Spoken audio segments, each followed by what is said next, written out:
What's happening, y'all? It's your boy Rico from StreetScores, and today we have a first look at cornerback Marshon Lattimore's first Washington Commanders practice. Now, I'm not trying to clickbait y'all. I'm going to go ahead and let you know ahead of time right now. He didn't do a lot, but he was out there. He was working with Benjamin St. Juste. Again, you're going to get to see that. He also spoke to the media after practice as well. He updated us on his injury. Speaking of injuries, we have a positive Brian Robinson injury update. Also, Dan Quinn discussed into the media how they plan on using Lattimore, man, zone coverage, mix of both. We're going to dive into that. Also, is there a chance that Lattimore will play against the Steelers? We're going to dive into all of that and more, but before we do, make sure you stiff arm that like button, stiff arm the subscription button, and stiff arm the bell next to that subscription button so you get notification each and every time I release an informative and opinion video just like this one. Make sure you stay tuned to all of the content. Of course, I will be live streaming this upcoming game versus the Steelers. Let's go get that win, man. I have a Steelers fan friend too, so I need those bragging rights, man. I need those. So make sure y'all pull up. I will be live streaming all 4 quarters. I'm working on some film sessions for my channel members, exclusive film sessions only for y'all. So make sure y'all stay tuned for that. And without further ado, let's go ahead and dive into this video instead of wasting even more of y'all time, man. Let's get it. Adam.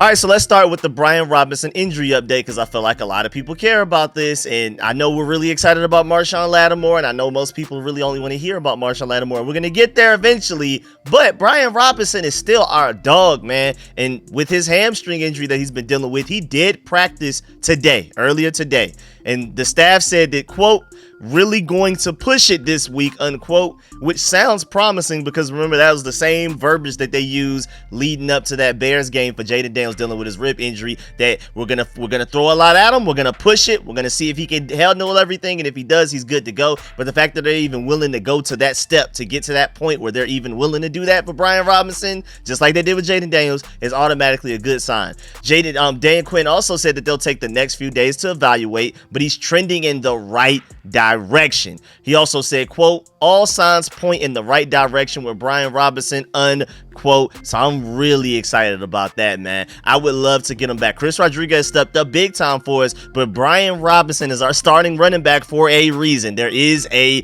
difference. Now, granted, we are 4 deep at running back from what it seems, but Brian Robinson is that guy. Before the injury started to hit him and he had to miss the Ravens game and then he just missed the Giants game as well, he was like top 5 in a lot of advanced stats when it came to running backs, and he just unlocks another level of this offense, especially when it comes to running in between the tackles. But of course, the question and concern is, will he be ready to play versus the Pittsburgh Steelers?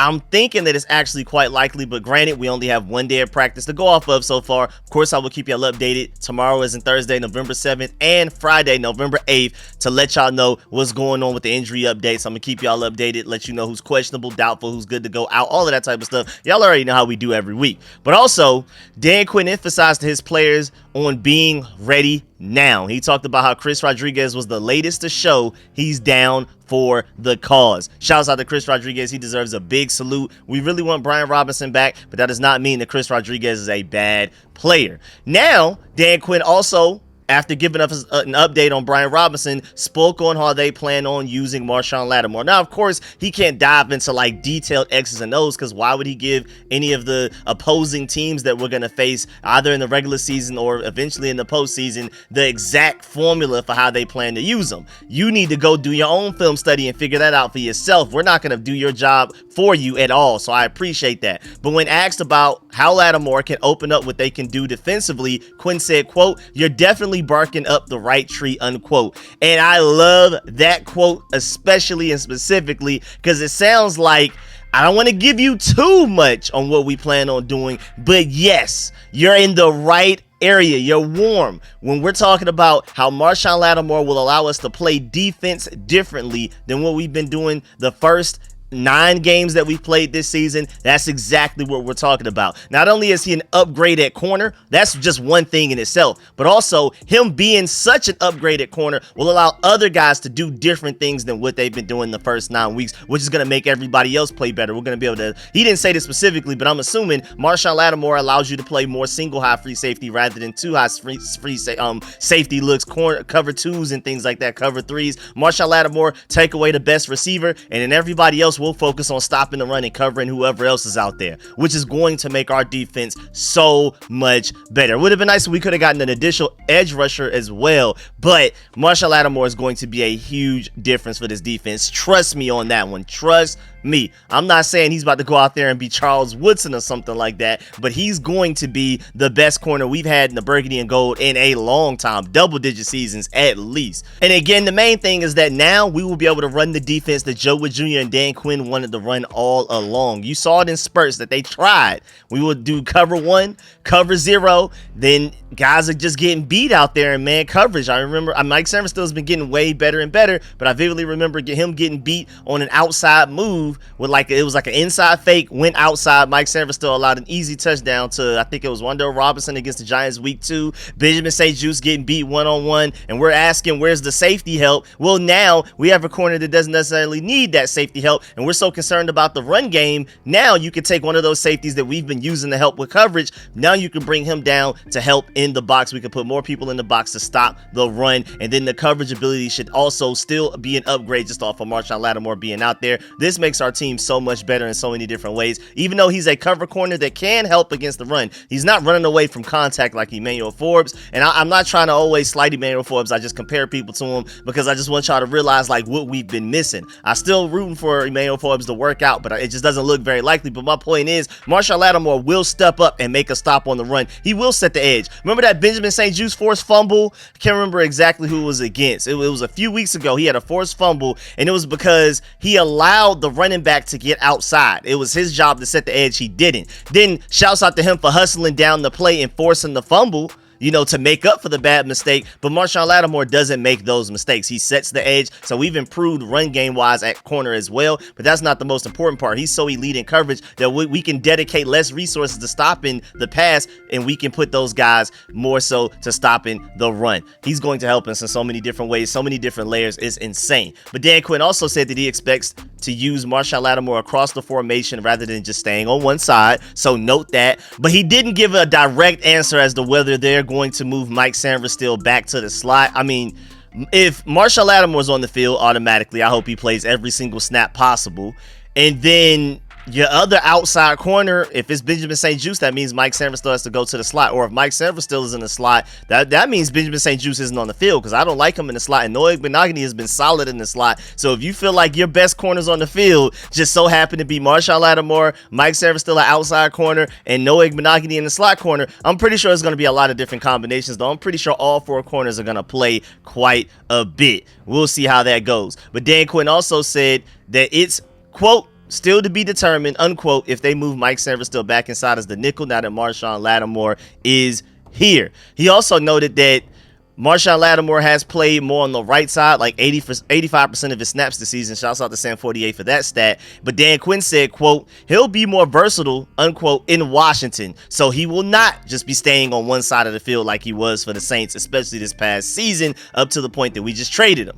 And then Adam Peters also said that Lattimore fits in any defense. That's very high praise there. I agree. He said that he's really smart and instinctive, so he can play zone as well. But of course, we're going to bring him here to more so play man. Joe Wood Jr. and Dan Quinn did not just get lucky and lead the NFL in takeaways for 3 years under the Dallas Cowboys, coaching for them and things like that, just by pure luck, just by accident. That was by design. That design, that architecture of a defense we couldn't deploy here until now. You just got a Marshon Lattimore. Now, granted, it would still be nice to add some more pieces, I guess, in the draft or free agency or whatever after this season ends to take it to another level, especially like getting like a Micah Parsons level of an edge rusher. But at the end of the day, we are way closer to running what Joe Wood Jr. and Dan Quinn wants to run than we were before we got Marshon Lattimore. And shouts out to Bleeding Burgundy and Gold, because I completely agree. He said Dan Quinn got some stuff already planned for Marshon. You can tell. I mean, literally, no. If you go back and actually look at the press conference that Dan Quinn had earlier today, he is smiling so hard. You could just, he has that have a trick up my sleeve look. Like, man, we've been planning for this for a while. I can't wait to get him out there so y'all can truly see what our defense is capable of type of smile. You can just tell he's trying to hold it back. But Marshon Lattimore has to be out there. He has to be healthy for it to even matter. So now Marshon Lattimore injury update wise, Commanders general manager Adam Peters said that new cornerback Marshon Lattimore, dealing with a hamstring injury, did not practice today, but he is day-to-day, not week-to-week, not IR or anything like that. He is day-to-day, so it doesn't necessarily mean that that would cancel out his chances of playing against the Steelers. He said that also Washington talked with New Orleans about Lattimore's health beforehand, and they felt confident doing the deal. Quinn said that the team is still getting an assessment on where Lattimore is at health-wise, and he also emphasized that they are not going to miss, quote, one step of the ladder, unquote, in terms of that evaluation. So I really appreciate the fact that, like, Adam Peters put our nerves at rest a little bit, because some people are concerned about him playing for the Steelers or even just long term. But he said that they did talk to New Orleans, they ran through his medicals and everything like that, and they went through with the trade. So whatever feedback they got, whatever answer they got in return, whatever information they saw in his medicals, they loved it enough to still feel like it was worth trading for him. So I think he'll be good to go. But as you can see on the screen right now, you see Marshon Lattimore warming up, getting ready, wearing his number 23. Shouts out to Chris Rodriguez for being humble enough to allow him to take that 23. I already reported this in another video, but Chris Rodriguez is moving to number 36 as he gives Marshon Lattimore his number 23 that he's basically bringing with him from the Saints. But you see Marshon Lattimore next to passing game coordinator Jason Simmons. Really excited about that. Remember, that's the defensive passing game coordinator that we hired from the Raiders just this offseason. And shouts out to Rio Robinson, because I agree. He said Jason Simmons strikes me as like the next in line down the road type of guy. If Joe Wood Jr. does leave for like a head coaching gig, he's going to be like the next mastermind to step up, like the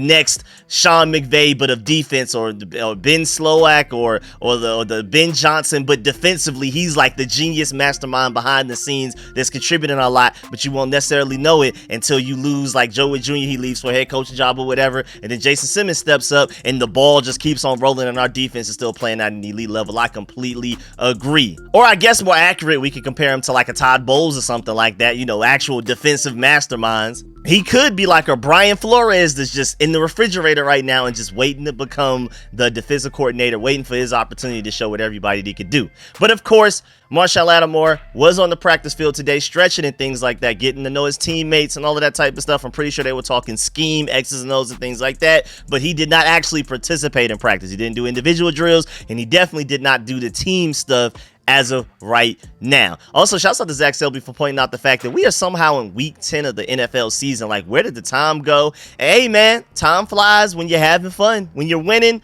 I guess the season goes by faster, because I swear it felt way longer to get to week 10 last year. I swear it did. But also, if you look on the screen right now, you can see Marshon Lattimore and Benjamin St-Juste kind of like teaching each other some technique, going back and forth about what they do, like what I do, what have you done, what's better for this system. Benjamin St-Juste probably is showing Marshon Lattimore how Joe Witt Jr. wants things done. Now, of course, Marshon Lattimore is the far better corner, so I'm pretty sure Marshon Lattimore can teach Benjamin St-Juste some things in general, but Benjamin St-Juste is probably in this clip showing him like, this is how Joe Witt Jr. and Dan Quinn want you to play certain things. Because with playing corners, secondary, really any position in football, but specifically secondary, a lot of it is leverage. Some things you're just like, we got to allow that, but we got to make sure we don't allow this. We got to prioritize this, do not prioritize that. And with technique, you got to just learn certain ways of which you're willing to give up and which you're not trying to give up at all, and things like that. But of course, people are already joking around like, oh Lord, do not let Benjamin St-Juste contaminate Marshawn Lynch. I mean, I'm just kidding, but I just thought that was funny to see, you know, Marshon Lattimore and Benjamin St-Juste out there together.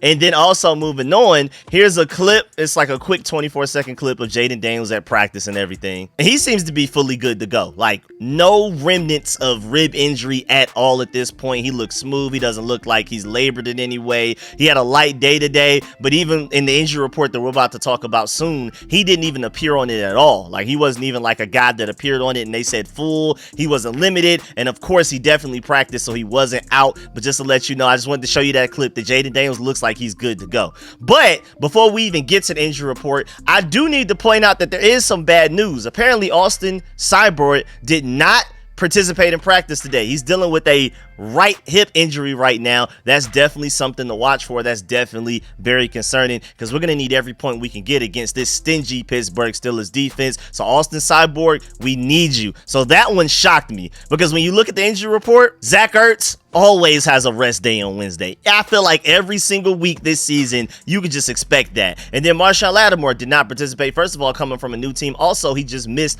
last weekend's game just a few days ago against the Panthers with that same hamstring injury, so he didn't even play then. I didn't expect him to participate in practice on Wednesday. Then, of course, Cornelius Lucas dealing with an ankle injury. He got hurt against the Bears, didn't play against the Giants. I'm not surprised that he didn't participate on practice in Wednesday's practice either. But Austin Cyborg is what concerns me. This one came out of nowhere. So that's one we definitely need to watch. But Dorrance Armstrong, wide shoulder, that's expected. He's still recovering from the games that he missed. Remember, he got hurt against the Ravens. Then Tyler Biadasz still dealing with this thumb injury that he's been dealing with for a couple of weeks now. Cleveland Farrell still dealing with that nagging knee injury that's been bothering him since the offseason, and he also had to miss a couple of games due to that. Dante Fowler, groin injury. I believe that may be something new, but he's been banged up relatively all season anyway. Brian Robinson already gave you the positive update for him. He was limited in practice today, but he's still pointing in the right direction to actually be able to return and play against the Steelers. Then tackle Andrew Wiley dealing with a shoulder injury right now. So we're going to monitor that as well, but he was only limited. I'm pretty sure he's good to go. And then Noah Benogany and Fedarian Mathis are all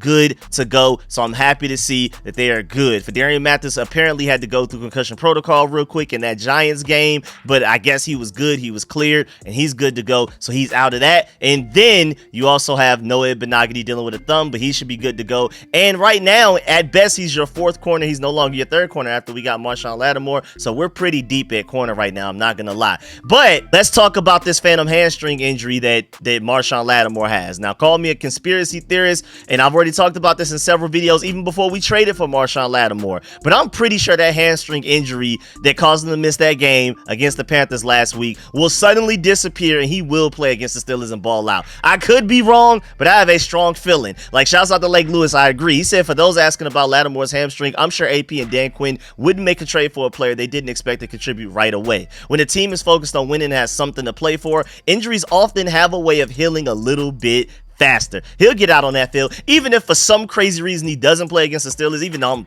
fairly confident he will. He's not missing the game after that against the Eagles. Highly doubt it. Also, shouts out to Bleeding Burgundy and Gold for this point. I agree. He said Marshon don't even need the playbook to be ready this week. I mean, he's a cornerback, and he's the type of corner you tell, go travel with Pickens. We got the rest. And that's literally it. I completely agree. I mean, it would be nice. He'll get better and better, and as he gains communication and chemistry with the guys around him, he'll become a better corner, but he can go out there and be better than anything we've had all season off rip without even knowing the playbook. So in my opinion, I think he will play against the Steelers unless this injury is actually for real. You just never know though, but I just feel like he will play. And then shouts out to JP Finley because he did reiterate that Washington was able to get the full medical records from the Saints, and Peters basically seems comfortable with the information that he got in return. So don't worry about Marshon Lattimore too much. So it just can't be that bad. If they got all of the medicals and everything like that, all of his medical history, and they were like, let's go through with the trade,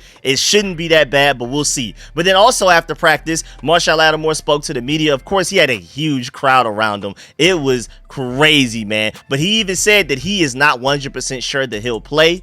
He said that he isn't sure about his playing status as he deals with the hamstring injury, and he said that he's been working with the trainers already. So he didn't necessarily go out there and participate in practice like everybody else, but he is working with the trainers already. And then I don't know if y'all saw his actual interview after the game with the media. If you wanted the clip, I'll play it here soon. It's 2 minutes long, so once the clip starts, just go ahead and skip ahead 2 minutes and 7 seconds if you do not care. But just to let you know, he said, I'm excited. It's a new start for me. I'm just ready to go. And you could just tell he has like a chip on his shoulder, something to prove. He's super excited to go from that trash organization that's going nowhere fast, deep in cap purgatory, to this successful franchise. And who would have thought last year that the Saints would be the trash franchise and the Commanders would be the good one? Even though shouts out to the Saints though, because you know y'all mortal enemies are the Falcons, and I'm always rooting for y'all against them. But right now it's the Commanders' time. There's no friends right now, man. It's us versus everybody. But again, I'm about to go ahead and play the clip of Marshon Lattimore speaking to the media. If you don't want to see it, just go ahead and skip ahead 2 minutes and 7 seconds. How excited are you for this next chapter of your football career? I'm excited.